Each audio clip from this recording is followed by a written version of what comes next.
완도와 더불어 함께하는 완도 주사랑교회. 오늘 읽으신 하나님의 말씀은 마태복음 17장 14절에서 27절까지 말씀입니다. 마태복음 17장 14절에서 27절까지 우리 하나님의 말씀을 한 절씩 교독해서 읽겠습니다. 그들이 무리에게 이르매 한 사람이 예수께 와서 꿇어 엎드려 이르되 주여 내 아들을 불쌍히 여기소서. 그가 반드시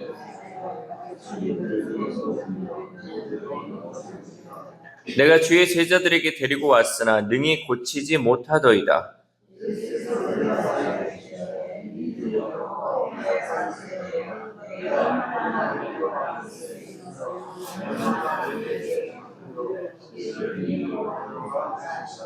이에 예수께서 꾸짖으시니 귀신이 나가고 아이가 그때부터 나으니라.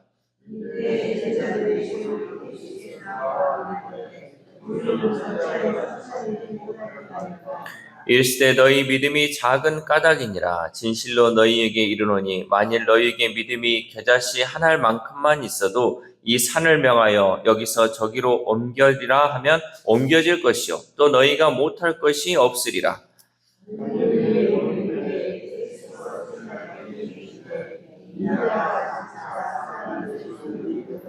죽임을 당하고 제3일에 살아나리라 하시니 제자들이 매우 근심하더라.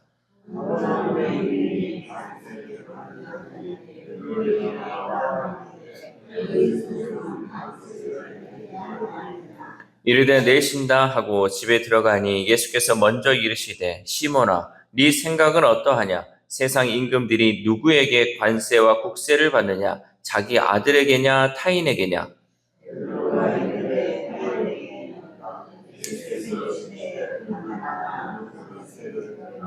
같이 읽겠습니다.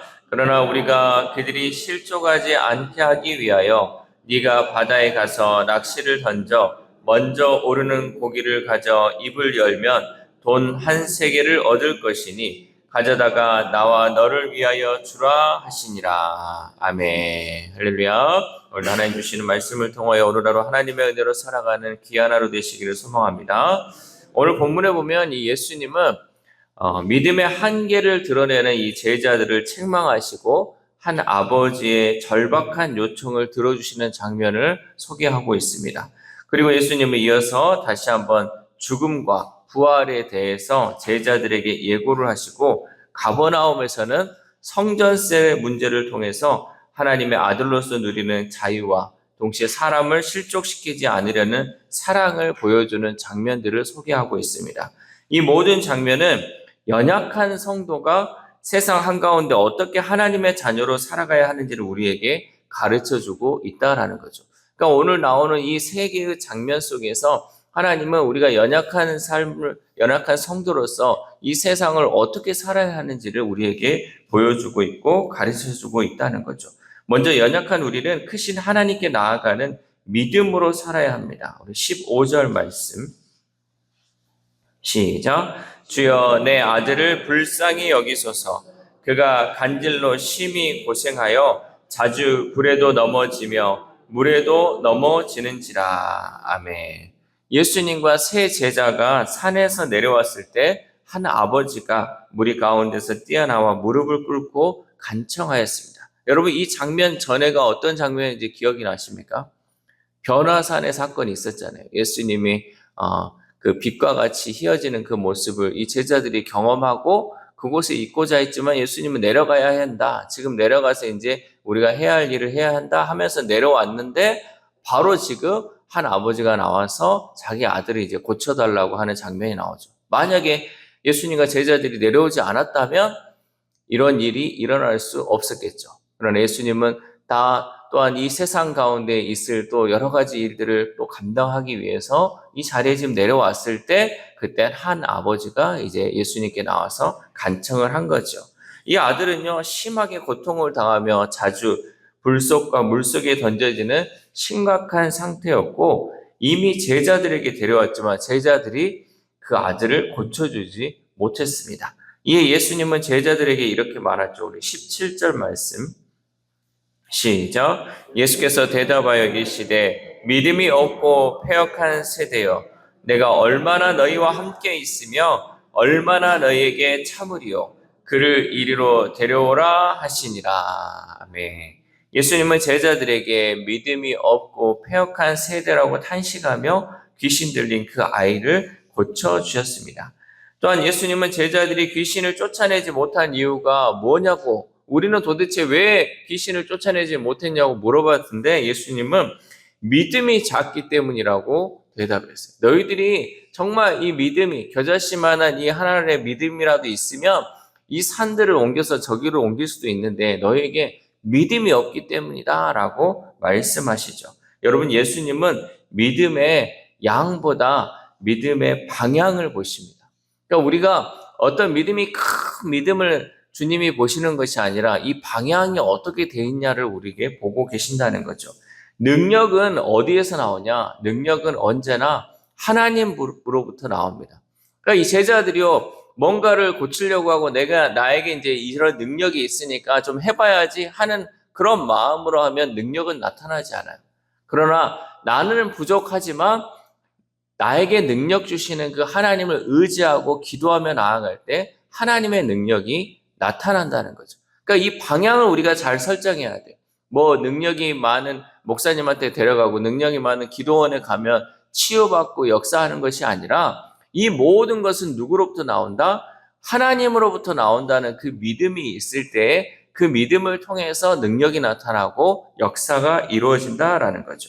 예수님은 우리에게 거대한 믿음을 요구하지 않으십니다. 예수님은 우리가 작은 믿음을 가지고 있을지라도 크신 능력의 하나님께 기대는 믿음이라면 충분하다라고 말씀하시는 거죠. 그러니까 우리가 늘 하나님을 의지하고 하나님을 기대하며 나아갈 때 하나님은 그 가운데 역사하신다라는 거죠. 오늘 우리의 삶은 어떻습니까? 우리가 마주한 이 문제가 여러분 얼마나 커 보입니까? 나에게 닥쳐있는 이 문제가 얼마나 큽니까? 우리 힘으로 도저히 안 될 것 같고 뭔가 큰 해결책이 있어야 그 문제가 해결될 것 같지 않습니까?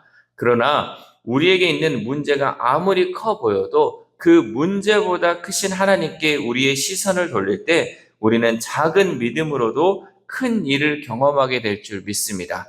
그러므로 우리는 문제보다 크신 하나님을 의지하고 하나님만 바라봄으로 믿음의 승리를 경험할 수 있기를 소망합니다. 다음으로 우리는 십자가와 부활을 함께 바라보는 믿음으로 살아야 합니다. 우리 22절에서 23절 말씀 시작. 갈릴리에 모일 때 예수께서 제자들에게 이르시되 인자가 장차 사람들의 손에 넘겨져 죽임을 당하고 제3일에 살아나리라 하시니 제자들이 매우 근심하더라. 아멘. 시간이 지나 제자들이 갈릴리에 모였을 때 예수님은 장차 사람들의 손에 넘겨질 것이라고 말씀하셨습니다. 여기서 넘겨진다라는 이 말은요, 우연한 사건이 아니라 하나님의 계획 아래서 반드시 이루어질 일이다라는 것을 말씀하고 있는 거죠. 그런데 제자들이 이 말씀을 듣고 뭐 했냐면 심히 근심했다는 거죠. 예수님의 이 말을 듣고 근심했어요. 그들이 근심한 이유가 무엇일까요? 여러분, 그들이 근심한 이유는요, 우리의 삶에도 똑같이 나타나는 근심이에요. 뭐냐면요, 뭐가 중요한지를 듣지 않았다는 거예요. 그러니까 우리는요, 때로는 여러분 사람들하고 대화를 하면서 말을 하는데요, 내가 듣고 싶은 말만 들어요.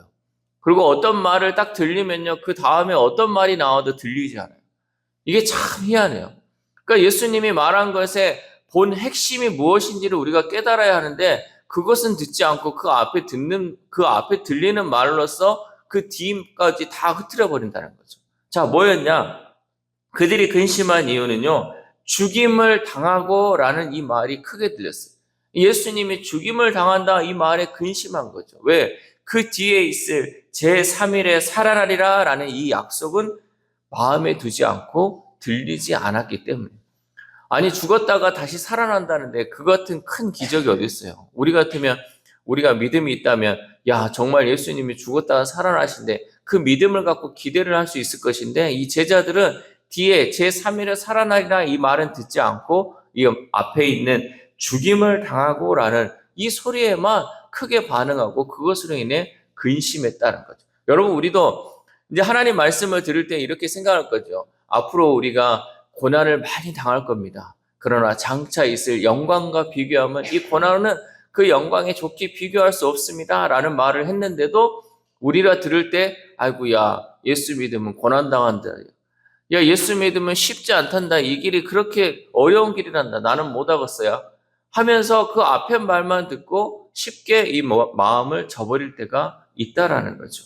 여러분 우리도 현실의 고난과 손실 또 두려운 소식에는 민감하지만 부활의 약속에는 둔감할 때가 있습니다.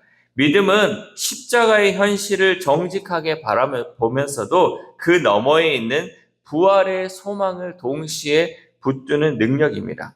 눈앞에 있는 어려움에 우리의 시선을 멈추지 말고 그 이후에 있을 하나님의 약속에 우리의 시선을 바라볼 수 있기를 소망합니다. 그러므로 여러분 십자가와 부활을 함께 바라보시기를 바랍니다. 그러면 우리가 어떠한 고난 중에도 무너지지 않고 눈물 속에서도 소망을 잃지 않는 참된 제자로 살아갈 수 있을 줄 믿습니다. 마지막으로 우리는 하나님의 자녀의 자유를 누리되 사랑으로 권리를 내려놓는 믿음으로 살아야 합니다. 우리 26절 말씀 시작. 베드로가 이르되 타인에게니이다. 예수께서 이르시되 그렇다면 아들들은 세를 면하리라. 아멘. 성전세 문제로 고민하는 베드로에게 예수님은 왕의 자녀들은 세금을 내지 않는다고 말씀합니다. 그러니까 이게 세금에 관해서 이렇게 질문을 할 때 이 세금이 결국은 누구에게 내냐? 왕의 자녀들이 내냐 아니면 타인들이 내냐 했을 때 왕의 자녀들은 내지 않고 타인들이 낸다. 마찬가지로 하나님 나라의 모든 것은 우리가 내지 않아도 된다. 하나님 나라의 백성으로서 이 세금은 내지 않아도 된다. 그럼에도 불구하고 예수님은 성전세를 내라라고 말씀하시죠. 우리 27절 말씀 시작. 그러나 우리가 그들이 실족하지 않게 하기 위하여 네가 바다에 가서 낚시를 던져 먼저 오르는 고기를 가져 입을 열면 돈 한 세겔을 얻을 것이니 가져다가 나와 너를 위하여 주라 하시니라. 아멘. 예수님께서 성전세를 내게 하신 이유는요, 우리가 하나님의 자녀로서 자유롭다는 이 정체성은 확고하지만 그 자유를 끝까지 주장함으로 다른 이들을 걸려 넘어뜨리지 않으시려 했던 거죠. 그러니까 이게 뭔 말이냐? 우리는 이거 내지 않아도 괜찮아. 왜? 하나님의 백성이기 때문에 이런 세금을 내지 않아도 돼. 그런데 우리가 내지 않음을 통해서 내고 있는 다른 사람들이 그것으로 인해서 걸려 넘어지면 어떡하냐. 그렇기 때문에 그 영혼들을 보호하기 위해서 우리는 이것을 내야 된다라고 말씀하는 거죠. 쉽게 얘기해서 여러분 우리가 그 바울이 제사 문제를 얘기했을 때도 그래요. 바울이 제사를 드렸던 그 음식 이거 먹어도 되냐 먹으면 안 되냐고 질문했을 때 먹어도 상관이 없대. 이거 뭐 귀신한테 드려진 거지 귀신이 그걸 먹겠냐. 먹어도 상관없다. 그러나 믿음이 연약한 자가 그 우상에게 바쳐진 이 재물을 우리가 먹는 것을 보고 그들의 마음이 실족하면 안 되니까 그 영혼들을 위해서 먹지 말아라 라고 우리에게 얘기했던 거예요. 마찬가지로 여러분 우리나라에 있어서 가장 큰 문제가 기독교인들에게 있어서 술, 담배 얘기잖아요. 술, 담배. 성경에는 술, 담배 먹으라는 얘기가 없는데 왜 먹지 말라고 하냐. 여러분 이것도 뭐예요? 결국은 하나님 말씀에는 없지만 이것을 통해서 다른 사람이 실족하게 되면 안 되니까 우리가 그거를 절제하라는 거죠. 그러니까 하나님의 백성으로 하나님의 자녀로서 모든 걸 누리면서 모든 거 다 해도 돼요. 우리에게 있어서 이 자유가 다 있어요. 그러나 이 자유를 통해서 다른 영혼을 실족시킨다? 그러면 이 자유를 제한을 가지고 있으라는 거죠. 절제를 갖고 있으라는 거죠. 왜? 다른 영혼이 내 모습을 보고 실족하면 안 되니까 그것으로 인해서 자유를 제한하라는 거죠. 여러분 우리도 하나님의 자녀로서 자유를 마음껏 누릴 수 있습니다. 그런데 하나님 자녀의 참된 자유는요. 내 마음대로 사는 것이 아니라 타인을 먼저 생각하는 사랑으로 드러나야 한다는 거죠. 우리에게 주신 자유를요. 내 마음대로 살아가는 것이 아니라 이 자유를 가지고 타인을 사랑하고 섬길 수 있는 자유로 세워져야 한다는 거죠. 권리를 주장할 수 있음에도 공동체의 평화와 연약한 이들을 위해 우리는 기꺼이 양보하고 내려놓는 삶, 이것이 성숙한 자녀의 자유라라는 거죠. 여러분, 우리가 살고 있는 이 나라가 대한민국이라면요, 대한민국에서 해야 할 책임과 의무를 우리가 성실히 감당함으로써 성숙한 그리스도인의 모습을 보여주는 것이죠. 이것이 바로 진정한 자유다는 거죠. 우리가 우리나라의 백성으로서 우리가 해야 할 일들을 제대로 하지 않으면서 하나님의 자녀라고 말할 수 없다는 거죠. 하나님의 자녀면요, 이 땅에 있는 이 법과 질서를 우리가 지켜가면서 그것을 통해서 다른 사람들에게 피해를 주지 않고 다른 사람에게 그것을 사랑으로서 섬길 수 있는 그 기본이 되어 있을 때 우리가 진정한 자유를 누릴 수 있다는 거죠. 그래서 우리에게 주어진 이 하나님의 자녀의 자유와 사랑의 책임이 함께 나타날 때 세상은 우리를 통해 하나님을 바라볼 수 있다는 거죠. 저거 굳이 안 해도 되는데, 길거리에 떨어진 휴지 굳이 줍지 않아도 되는데, 우리가 이것을 주음을 통해서, 또 우리가 굳이 앞마당을 쓸지 않아도 되는데 쓸음을 통해서, 섬김을 통해서, 봉사함을 통해서 그들이 하나님을 바라볼 수 있다는 거죠. 그러니까 우리에게는 안 해도 돼요. 이거 하지 않아도 되는 자유가 있음에도 불구하고 이것을 통해 하나님의 사랑을 드러내기 위해서 우리는 헌신하고 봉사하고 또 사랑을 드러내는 삶을 살아야 한다. 이것이 바로 하나님의 자녀로서의 자유로운 삶, 또 진정한 자유를 드러내는 삶이다라고 말씀하고 있습니다. 사랑하는 우리 사랑교회 성도 여러분, 우리의 작은 믿음을 예수님은 귀히 받아주시죠. 작은 믿음, 복잡한 현실 속에서도 예수님은 우리를 하나님의 자녀로 부르시고 믿음과 소망, 사랑의 길로 이끌어 가십니다. 우리 삶에는 고쳐지지 않는 문제, 이해할 수 없는 고난, 또 억울한 상황이 날마다 우리 상황 가운데 있죠. 그러나 크신 하나님을 신뢰하는 믿음으로 서고 십자가와 부활을 함께 바라보며 자녀의 자유를 사랑으로 사용하기로 결단할 때 예수님은 우리 교회를 세워가실 줄 믿습니다. 그러므로 우리는 이 부르심 앞에 믿음으로 순종하여 온전히 하나님만 바라보는 우리 주사랑 공동체 될 수 있기를 소망합니다. 이 새벽 우리가 함께 기도할 때 하나님, 우리가 언제나 문제보다 크신 하나님을 바라보게 하시고 작은 믿음이라도 하나님을 의지하는 살아있는 믿음의 사람이 되게 해달라고 기도합시다. 또한 오늘 하루를 살아감에 있어서 하나님의 자녀로서 우리가 속해 있는 이 나라와 이 공동체 안에서 하나님의 영광을 위해 최선을 다해 살아가는 저와 여러분 되시기를 주님의 이름으로 소망합니다. 기도하겠습니다. 하나님 감사합니다. 이 새벽에도 하나님 말씀을 통하여서 우리가 이 땅 가운데 어떠한 믿음으로 살아가야 할지 말씀을 통해 깨닫게 하심에 감사를 드립니다. 하나님, 우리의 믿음이 정말 작은 믿음일지라도 살아있는 믿음이 되게 하시고 크신 하나님을 바라볼 수 있는 믿음으로 자라날 수 있도록 도와주시옵소서. 그래, 그 믿음을 통하여서 하나님 연약한 자를 살리게 하시고 또 궁핍한 자를 살리게 하시고 또 정말 부족한 자들을 세워나가는 귀한 믿음의 삶을 살아갈 수 있는 우리 주사랑 공동체 될 수 있도록 도와주시옵소서. 특별히 아픈 환우들을 위해서도 하나님 기도합니다. 그 영혼들에게 하나님 그 간절한 믿음을 허락하여 주시옵소서. 주여, 불쌍히 여기소서 하고 간절히 나아갈 때 주님께서 치료해 주셨던 것처럼 우리 환우들의 삶 가운데 하나님 이 간절한 믿음 있게 하시고 질병보다 크신 하나님, 내 문제보다 크신 그 하나님을 바라봄을 통하여서 온전하고 깨끗하게 치료되는 역사가 이루어질 수 있도록 도와주시옵소서. 또한 우리의 자녀들, 우리의 다음 세대도 있습니다. 하나님, 우리의 자녀들 가는 길마다 주님 믿음으로 살아가게 하시고 우리 자녀들에게 주어진 그 자유가 있고 하나님 나라의 백성으로서 또 하나님의 자녀로서의 권세가 있지만 하나님 우리가 이 땅에 속해 있음을 깨닫게 하시고 그 깨닫는 우리의 자녀들이 하나님의 영광을 위해 절제할 수 있는 것들은 절제함을 통하여서 오직 하나님의 영광을 위해 살아가는 우리의 자녀들, 우리의 다음 세대들 될 수 있도록 주님 도와주시옵소서. 또한 오늘 하루를 살아갑니다. 하나님, 우리 앞에 펼쳐진 여러 가지 고난과 어려움이 있다 할지라도 우리가 그 뒤에 있을 부활의 영광을 바라보며 오직 하나님과 동행하는 귀한 하루 될 수 있도록 도와주시옵소서. 이 모든 말씀 우리를 구원하여 주신 예수 그리스도의 이름으로 기도드립니다. 아멘.